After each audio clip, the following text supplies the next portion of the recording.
Bienvenido a una reflexión sobre el Consejo de Ministros de la semana pasada, que se trató sobre la reforma agraria.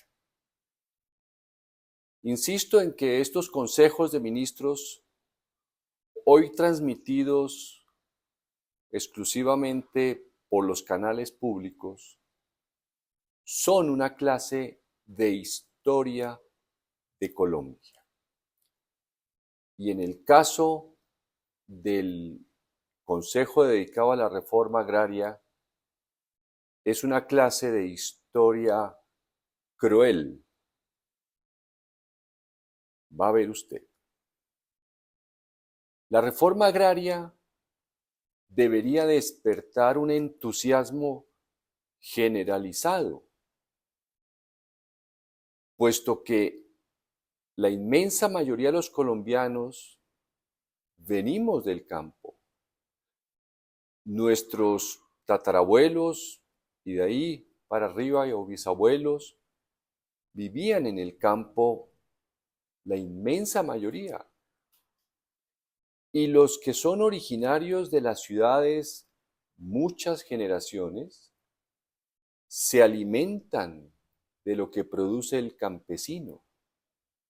Luego debería, insisto, despertar un gran entusiasmo ver que un gobierno está avanzando en una reforma agraria que es posiblemente la política de justicia social más antigua, más justa de todas, de la justicia propiamente dicha, y la que más debería de llenar orgullo a un gobierno y su pueblo. Pero dentro de nuestro país, muchas personas, la inmensa mayoría de los que han estado con los ojos cerrados frente a la realidad del campo, o que no les interesa la situación del campo, parecería que sufrieran de una insensibilidad. Hay enfermedades que producen insensibilidad, por ejemplo la diabetes o la lepra, que el paciente llega un momento en el que si toca algo caliente no se da cuenta y se puede quemar las manos. Estas personas que ignoran conscientemente o inconscientemente la situación del campesino, parecería que tienen como una lepra o una diabetes en el alma. Mire usted, tomé algunas cifras de las muchas que este Consejo de Ministros revela. El 65% de la tierra en Colombia está en manos del 1% de los propietarios. Es decir, si Colombia tuviera 1 millón de hectáreas, por ejemplo, y hubiera 1 millón de habitantes propietarios, 650.000 hectáreas estarían en manos de solo 10.000 propietarios.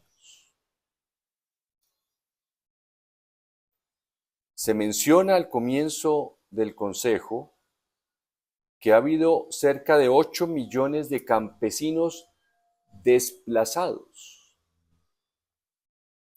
Claro que en Colombia el desplazamiento es continuo, porque ha habido en el siglo XIX guerras civiles y en el siglo XX la violencia y el narcotráfico. Luego ese es un fenómeno continuo.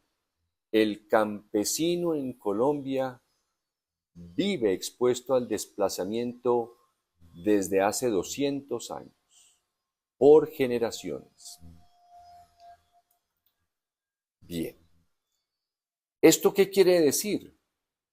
Que nuestros gobernantes o han sido incapaces de gobernar para la totalidad de los colombianos, o intencionalmente han gobernado para ese 1%.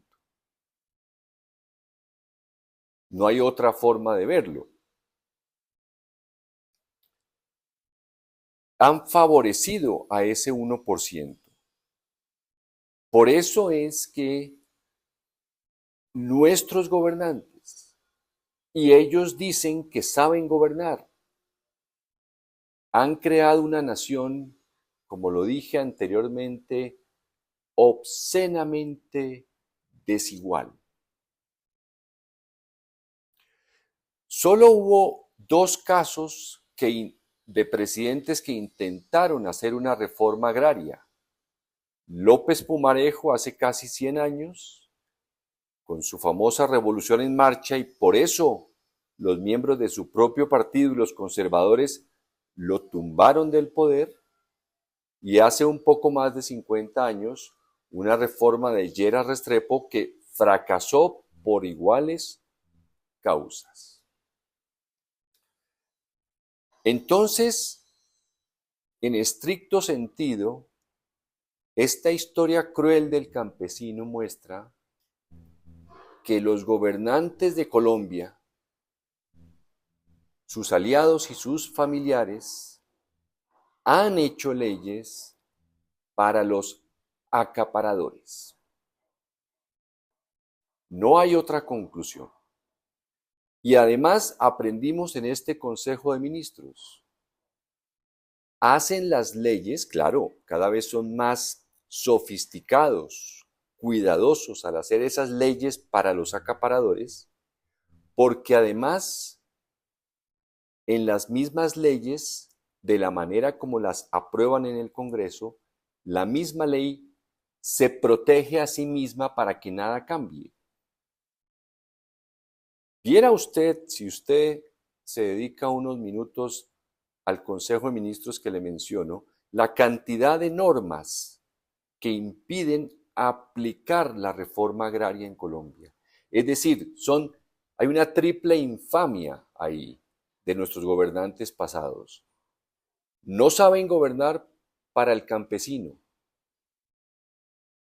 Hacen leyes para favorecer al acaparador.